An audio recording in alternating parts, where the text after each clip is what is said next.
Star Trek ships usually stand apart from other sci-fi franchises. They have stylistic rules, especially the Federation ships. One thing that is awesome about Star Trek ship designs is that they're full of distinguishing characteristics so that they are instantly recognizable and hard to forget. This is really important. A ship is a character in and of itself.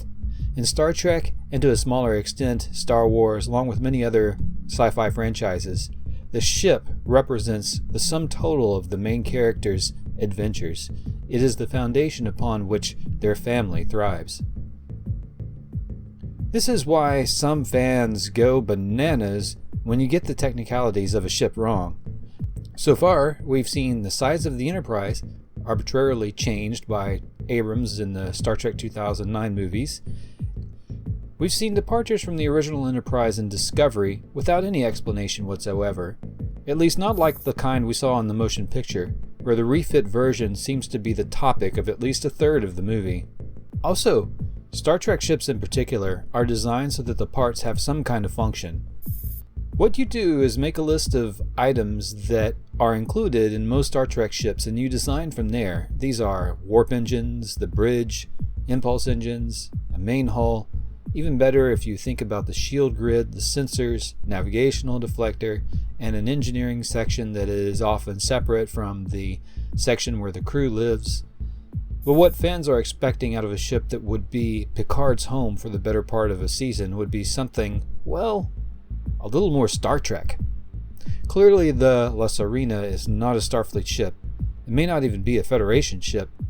I'm not sure if it had to do with the lighting the space scenes in Picard or the design of this ship, but after I saw the third episode where finally we get on the ship, I immediately forgot about what the Sirena looks like.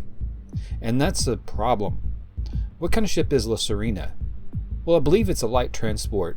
This is especially apparent by its open interior. Perhaps there is a cargo bay transporter in here. There seems to be not much more than 2 decks. This ship is probably about 50 to 100 meters long. That puts it at maybe half the size of something like the Defiant. If it is a transport, it certainly seems to be, judging by the interior. The exterior design doesn't say transport or even light freighter to me, especially with the paint scheme, which is something you might see on a hot rod in Star Wars. This doesn't look like a working ship at all, not even like the Millennium Falcon does. It has a very aggressive appearance with 2 large mandibles or juts going forward. I don't think these mandibles have any purpose. Perhaps they could have been grapplers to push something like cargo barges, but they don't have any of the industrial look that indicates they're mechanically able to do something like that. There are warp nacelles separate from the hull, that's good, but these nacelles look nothing like Starfleet nacelles or Klingon nacelles or any nacelles we've really seen. They're quite strangely shaped. And ouch, my eyes! There's a lot of thrusters on the back that like to use a lot of lens flare. I have to admit that I really hope that they find a better ship down the line than the La Sirena, and they're only using La Sirena for a short time. Yeah, maybe season 2 we'll see something else, I hope. If not, well, to be honest, the Star Trek franchise hasn't come up with any really good ship designs for 18 years, with the possible exception of the Shinzo.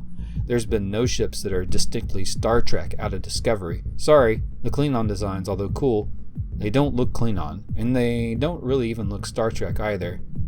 I'm not even going to talk about the Discovery. Well, that's all I have to say about La Sirena. Feel free to comment, like, share, and subscribe. Until next time, space friends.